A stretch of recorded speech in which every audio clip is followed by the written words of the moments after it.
What's going on, ladies and gents? Welcome back to another SLA video. That's right, folks, we are still rocking it here. I apologize, I did not get a chance to do a video today. It's been super busy, but I do want to go over some things with you guys that are going to be happening, plus things to prepare for, plus the best weapons in the game. But before I do that right now, remember guys, content creator program is going on. Remember to hit that content creator program support button, get yourself 3 active codes currently, plus more on the way, guys. So if you're not already supporting, hit that support button. It's absolutely free and codes will be sent to you on a daily basis. Want to give a big shout out to my top 10, BW Panda 11, my man Jaysto, Telio 101. I love you guys. Thank you for supporting Sod.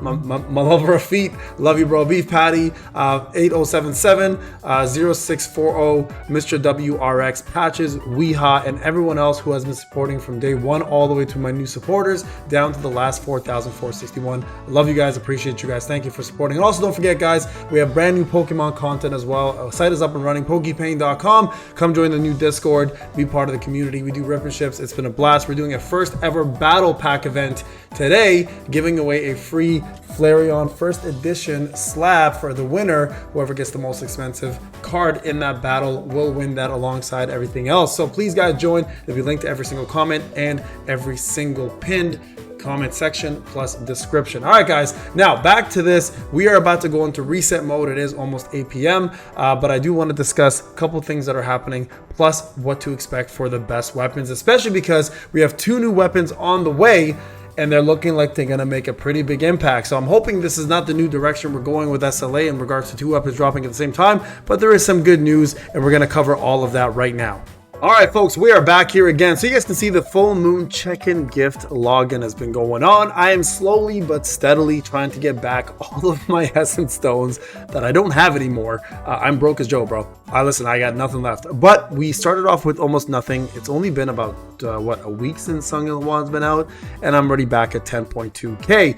I'll honestly part to the fact that I saved a lot of story modes to do and I didn't finish all of my architect testing and all that stuff, so I decided to save all that specifically for a rainy day. I tend to do that often just to kind of cover my own butt, but at the same time you guys can see there's a lot of work to be done. Now with that being said, because Sung Il Wan's already out, we already made a pretty big impact. We have ourselves 2 new weapons that are dropping and the focus is shifting guys a little bit back to another element that kind of took us by storm when it first got its big drops of units, and we're going to talk a little bit about that. Before I do that though, of course, let me get into my shadow army here and level it up again because this is incredible. It feels good.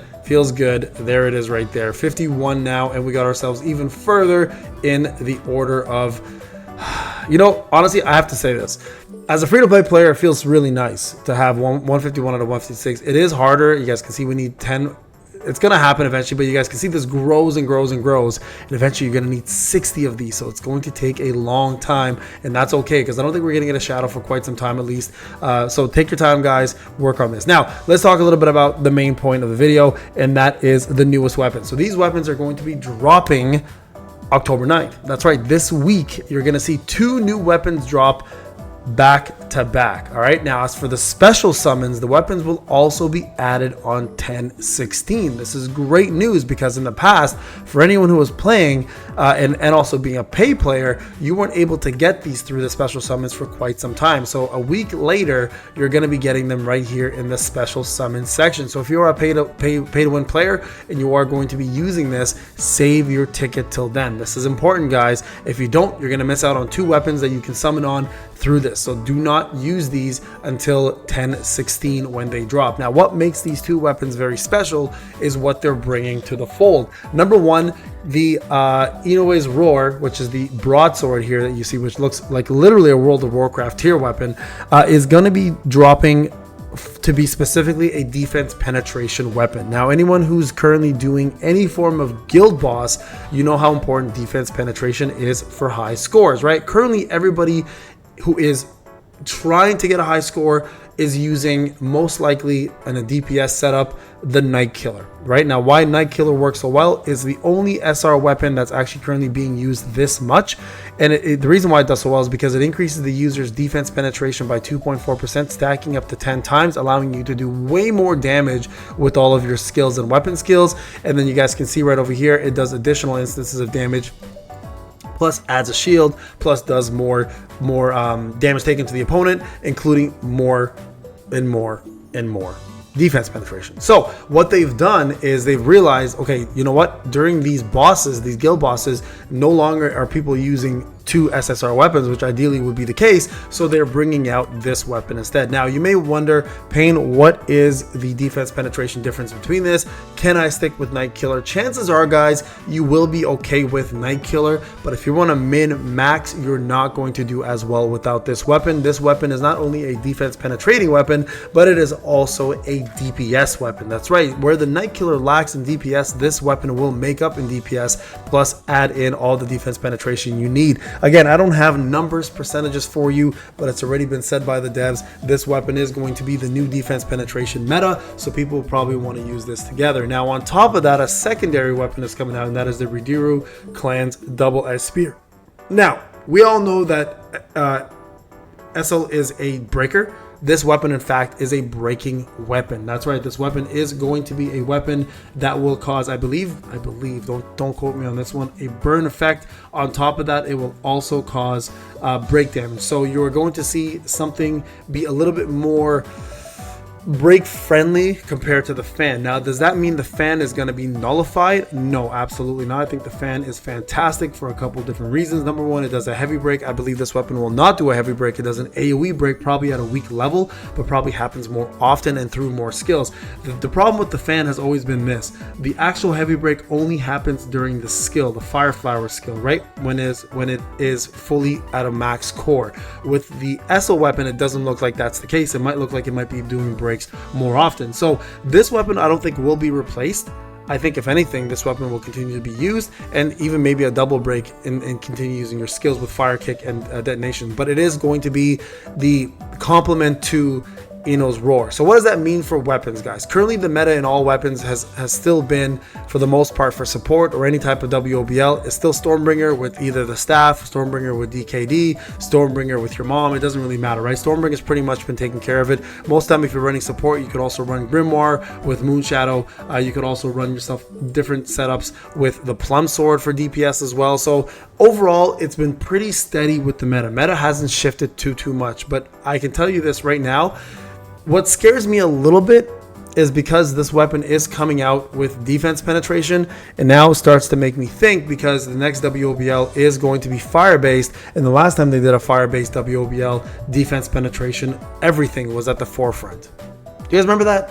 Remember that fun little WOBL we all worked on and everybody lost their minds because Light sucked at it? Yeah, I'm talking specifically about Deimos. That's right. So because they're bringing out a fire DPS weapon with defense penetration focus, it doesn't make me only think it's the only purpose is going to be for GB. It also makes me think the other purpose might be for the new WOBL. So we might be seeing a defense penetration heavy WOBL yet again. And because I say this only because I know fire in general, we all know this, have been playing this game long enough, is very defense penetration heavy. Most their traits have defense penetration in it, and they're built for it. So Yusayun might take the forefront again, and whoever else the new DPS is going to be for fire coming out or support may also be very heavily focused on giving defense penetration. This is an assumption, guys. I want to make sure everybody understand this. I don't have any leaks on the new WOBL. As soon as I get them, of course, I will provide it to you guys within my power. It's all up to the master leaker himself if he wants to share that information. I'm just the messenger, but I'm also giving you guys my opinion based on how much knowledge I have in this game and how long I've been playing for, and just seeing the patterns that these guys have done, right? It may be too soon for another defensive penetration boss, because you can see Yogamon came out. He didn't require defense penetration, but Deimos did, in fact. So we might see that ugly little defense penetration rearing its head either way. But I will say this, because of that, you may want to consider start building yourself defense penetration gear, such as arm sets, defense penetration stats on your current gear, and more. Not to mention, speaking of guild boss, if they decide they want to show us guild boss stuff, just in case, I just want to share this with you guys. I know some people have showed it to me. There is going to be new gear for guild bosses coming out very soon. I have the list here. I'll just share a couple of snapshots with you guys. This is one of them, for example. This is another one. So like, we have new gear coming. It's just a matter of when. And I'm assuming the way they're going to do this, guys, is they're going to probably make this gear specific for the boss that you're fighting and probably give you a bonus of some sort against the specific bosses. Because you guys can see right over here, for example, this is the head for the giant statue, this is the head for Fakna, and this is the head for the Ant Queen. So keep in mind, these may be specific, more damage done on this boss, more defense penetration on this boss, etc. So we might look like we're going to be collecting quite a bit of different gear for the different bosses. All right, folks, let me know what you think about that. All the brand new weapons dropping. I will be doing a summoning on these weapons, of course, try to get them and max them and try to do a video for you guys in terms of testing. Hopefully they're really good. Hopefully they're not necessary though at the same time. That way people can continue enjoying the game more free to play and continue playing the game however they like. Thank you guys for watching. Appreciate you guys. I'll talk to you in the next one. Take care.